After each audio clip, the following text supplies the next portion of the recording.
Hello friends, कैसे हैं आप सभी। मैं आशा करता हूँ सभी खुश होंगे एवं स्वस्थ होंगे। आपका स्वागत है हमारे यूट्यूब चैनल द नॉलेज पर। आज हम फिर से हाजिर हैं हिंदी व्याकरण का नेक्स्ट टॉपिक लेकर के। आज हम हिंदी व्याकरण का समास का पार्ट 2 लेकर के आए हैं। तो चलिए बिना देर किए स्टार्ट करते हैं। आज का पहला प्रश्न, जल्दी से वीडियो को लाइक कर दीजिए, चैनल को सब्सक्राइब कर दीजिए और अपने दोस्तों से शेयर कर दीजिए जिनसे वो भी इसका फ़ायदा उठा सकें। तो चलिए स्टार्ट करते हैं। पहला प्रश्न है, युद्ध क्षेत्र किस समास का उदाहरण है। ये पीएसआई मोटर वाहन 2022 में आया क्वेश्चन है। ऑप्शन 1 है बहुव्रीहि, ऑप्शन 2 है क्रमधारय, ऑप्शन 3 है द्वंद्व, ऑप्शन 4 है तत्पुरुष। तो इसका राइट आंसर होगा ऑप्शन नंबर 4, तत्पुरुष समास। तो चलिए तत्पुरुष समास समझ लेते हैं। तत्पुरुष समास में उत्तर पद यानी कि दूसरा पद प्रधान होता है तथा पूर्व पद गौण होता है। इस समास में समस्त पद बनाते समय बीच की कारकीय विभक्तियों का लोप हो जाता है। जैसे गुरु दक्षिण का विग्रह करेंगे तो गुरु के लिए दक्षिणा, समस्त पद बनाने पर गुरु दक्षिणा हो जाएगा। समस्त पद बनाने पर के लिए विभक्ति का लोप हो गया है। इसके कारण चिन्ह के अनुसार 6 उपभेद हैं। पहला है कर्म तत्पुरुष, इसमें को विभक्ति लगती है। ग्राम गतः, ग्राम को गया हुआ। मरणासन, मरण को पहुंचा हुआ। जेब कतरा, जेब को कतरने वाला। कष्टापन, कष्ट को आपन यानी कि प्राप्त। दूसरा देखते हैं कर्ण तत्पुरुष, इसमें से के द्वारा माध्यम ये विभक्तियां लगती हैं। हस्तलिखित, हाथ से या के द्वारा लिखित। तुलसीकृत, तुलसी के द्वारा रचित। मध्यांत, मध्य से अंधा। तीसरा है संप्रदान तत्पुरुष, इसमें के लिए विभक्ति लगती है। जैसे देवालय, देव के लिए आले। रसोई घर, रसोई के लिए घर। रेल भाड़ा, रेल के लिए भाड़ा। विधानसभा, विधान के लिए सभा, कानून के लिए सभा। चौथा है अपादान तत्पुरुष, इसमें पृथक होने से का प्रयोग है जो कि पृथक के अर्थ में होगा। भयभीत, भय से भीत। रोग मुक्त, रोग से मुक्त। धर्म भ्रष्ट, धर्म से भ्रष्ट। पांचवा है संबंध तत्पुरुष, इसमें का के की विभक्ति का प्रयोग होगा। जैसे घुड़दौड़, घोड़ों की दौड़। मातृभाषा, मातृ की भाषा, माता की भाषा। छठा देखते हैं अधिकरण तत्पुरुष, इसमें में पे पर विभक्ति का प्रयोग होता है। जैसे मुनि श्रेष्ठ, मुनियों में श्रेष्ठ। स्वर्गवास, स्वर्ग में वास। घुड़सवार, घोड़े पर सवार। तत्पुरुष के अन्य प्रकार भी हैं, चलिए देखते हैं। नए तत्पुरुष, जहाँ पहला पद ना या नहीं का प्रयोग प्रकट करता है। जैसे अकर्मण्य, न कर्मण्य। अनाथ, न अनाथ। अज्ञान, न ज्ञान, जिसको ज्ञान नहीं हो। अलुक तत्पुरुष, प्रथम पद संस्कृत के विभक्ति रूपों की तरह लिखा जाए। जैसे शुभंकर, शुभ को करने वाला। उपपद तत्पुरुष देखते हैं। प्रथम पद अव्यय एवं दूसरा पद प्रत्यय रूप में जुड़ा रहता है। जैसे अम्बुद, जल देने वाला। लुप्त पद तत्पुरुष देखते हैं।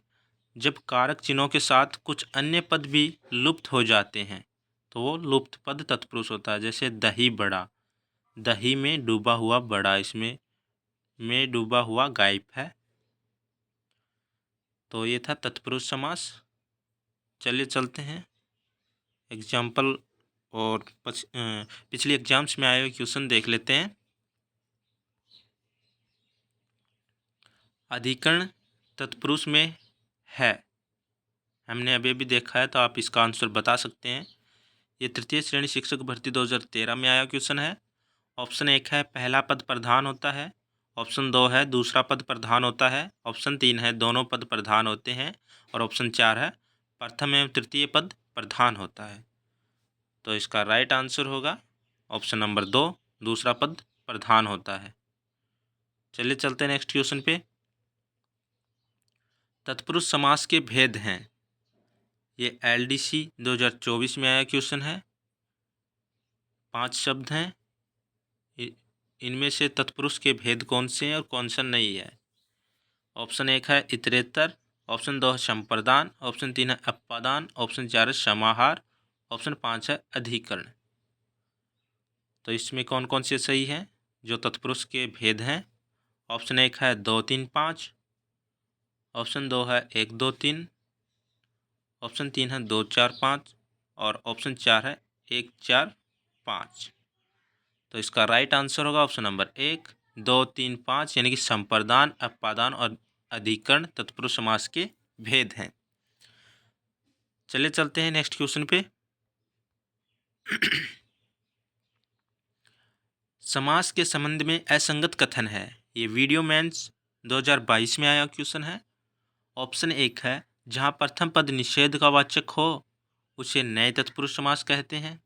दूसरा है अधिकरण तत्पुरुष के समस्त पदों में अधिकरण कारक चिन्ह में पे, पर का प्रयोग होता है। तीसरा है समस्त पद बनाते समय समास में प्रथम पद के साथ विभक्ति चिन्ह का लोप किया जाता है। ऑप्शन चौथा है कर्मधारय विशेषण विशेष्य का समास होता है। तो इसका राइट आंसर होगा असंगत कौन सा है?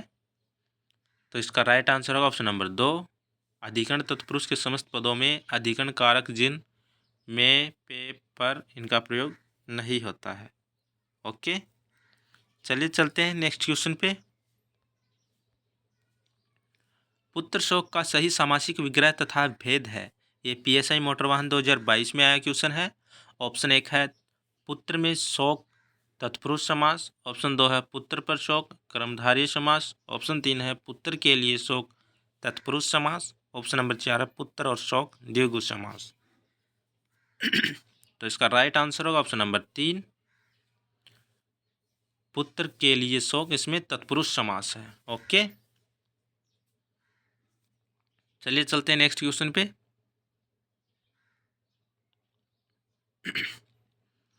मैं आशा करता हूँ आपको क्लास अच्छी लग रही होगी। अगर अच्छी लग रही है तो अपने दोस्तों से शेयर कीजिए जिससे वो भी इनका लाभ उठा सकते हैं। अगर आपको इसकी PDF चाहिए तो हमारे टेलीग्राम चैनल पे मिल जाएगी, जिसकी लिंक हम इस वीडियो के डिस्क्रिप्शन में पिन कर देंगे। चलिए देखते हैं नेक्स्ट क्वेश्चन। रेल भाड़ा शब्द किस समास का उदाहरण है? ये पटवार 2011 और पटवार 2021 में आया क्वेश्चन है। इसके ऑप्शन देख लेते हैं। ऑप्शन फर्स्ट है अव्ययीभाव समास, ऑप्शन 2 है तत्पुरुष समास, ऑप्शन 3 है कर्मधारय समास, ऑप्शन 4 है बहुव्रीहि समास। तो इसका राइट आंसर होगा ऑप्शन नंबर 2, तत्पुरुष समास रेल भाड़ा। ठीक है, रेल के लिए भाड़ा, इसमें तत्पुरुष समास है। और तत्पुरुष में भी कौन सा है? संप्रदान तत्पुरुष है। ओके, क्योंकि इसमें के लिए विभक्ति चिन्ह लगा हुआ है। चलिए चलते हैं नेक्स्ट क्वेश्चन पे।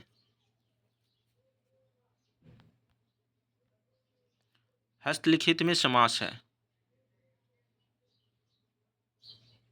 हस्तलिखित में कौन सा समास है ये हमें बताना है। ऑप्शन 1 है तत्पुरुष, ऑप्शन 2 है बहुव्रीहि, ऑप्शन 3 है अव्ययीभाव, ऑप्शन 4 है द्विगु। ये रीट लेवल सेकंड 2021 के एग्जाम में आया क्वेश्चन है। हस्तलिखित हाथ से लिखा हुआ या हाथ के द्वारा लिखा हुआ। इसका राइट आंसर होगा ऑप्शन नंबर 1, तत्पुरुष समास। और तत्पुरुष में भी करण तत्पुरुष होगा। कौन सा?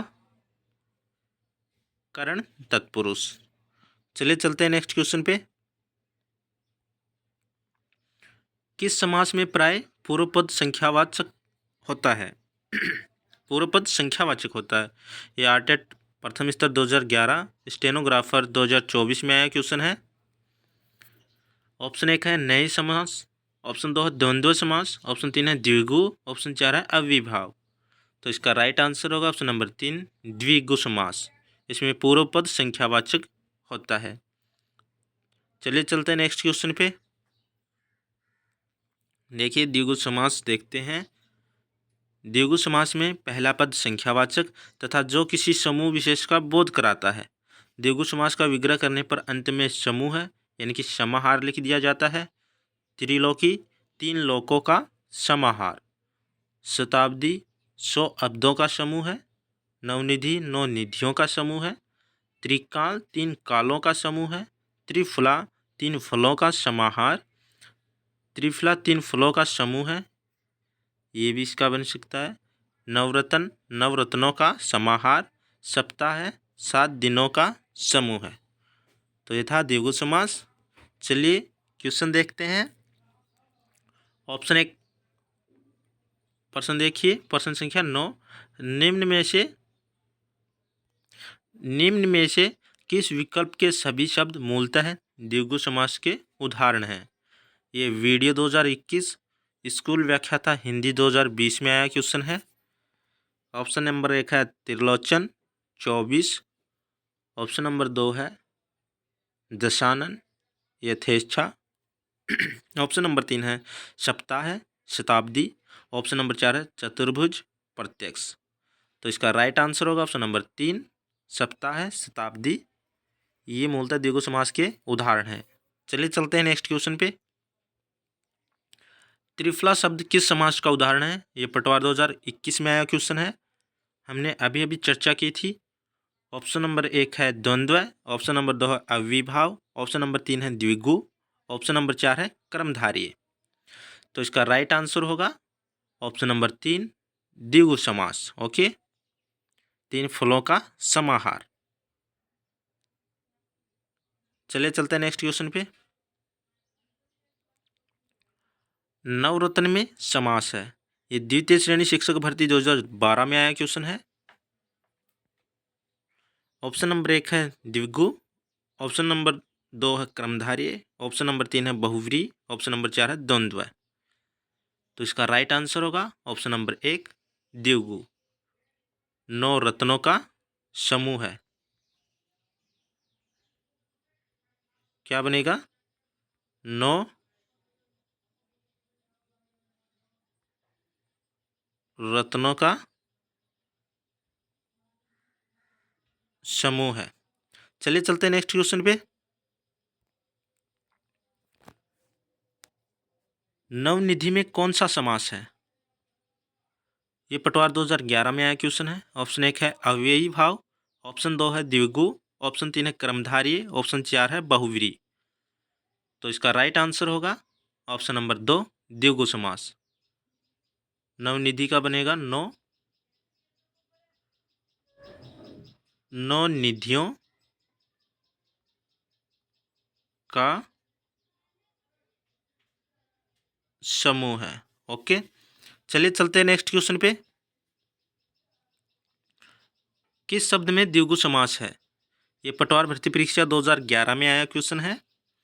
ऑप्शन 1 है त्रिकाल, ऑप्शन 2 है प्रेममगन, ऑप्शन 3 है कृतज्ञ, ऑप्शन 4 है कामचोर। तो इसका राइट आंसर होगा ऑप्शन नंबर 1 त्रिकाल। ओके, त्रिकाल 3 कालों का समूह होता है।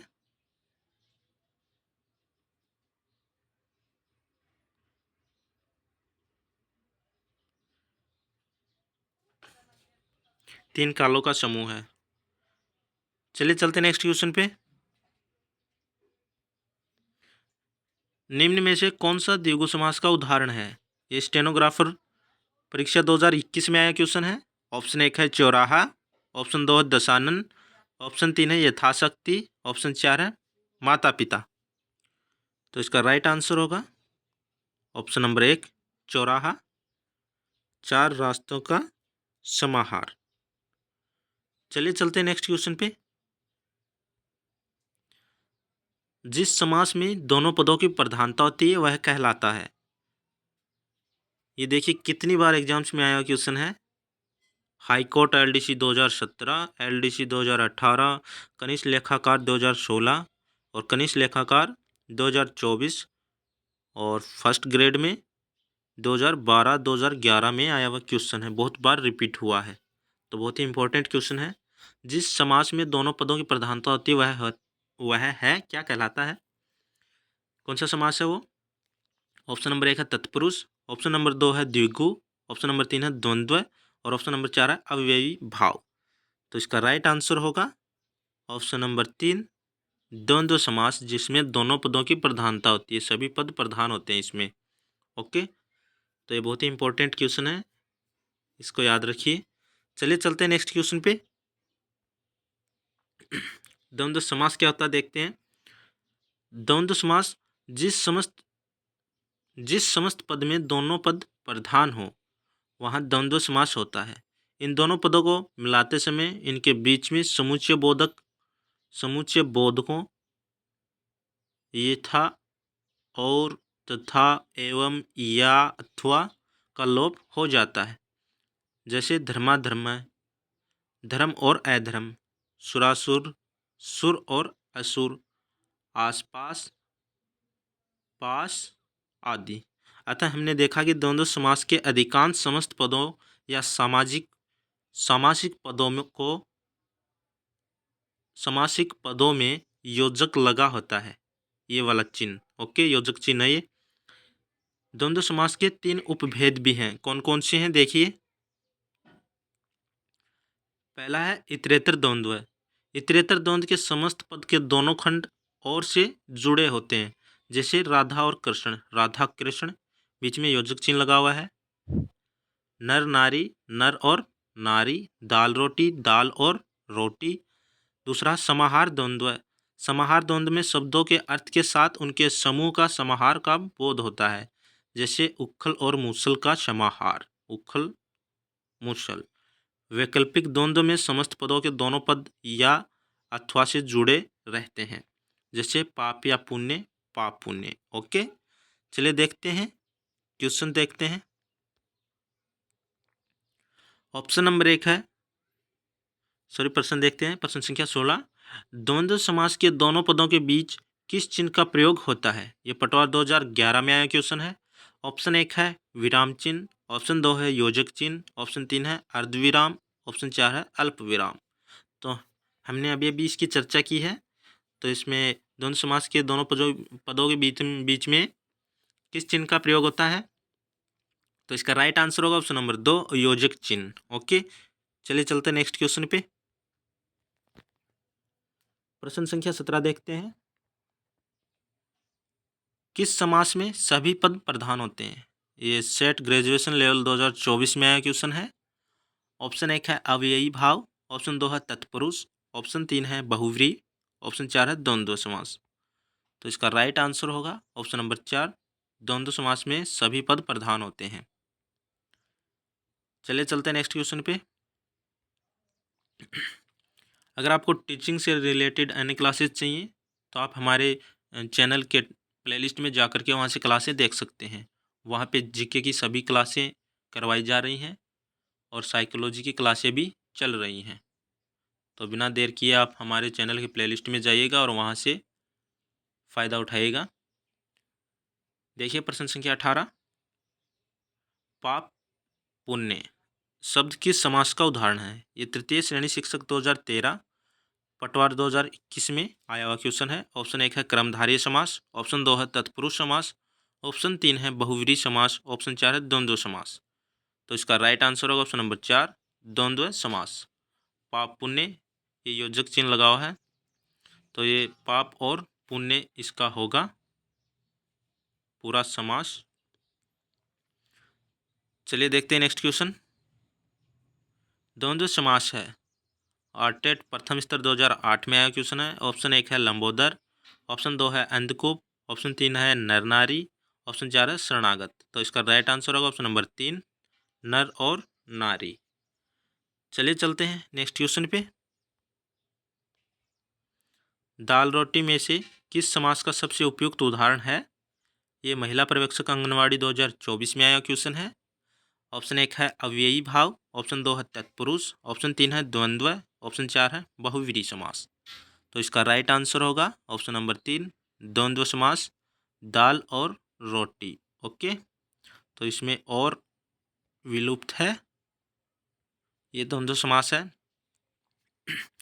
तो ये थे आज के हमारे समास के कुछ पिछली एग्जाम्स में आए हुए क्वेश्चन। मैं आशा करता हूँ आप सभी को अच्छे लगे हैं।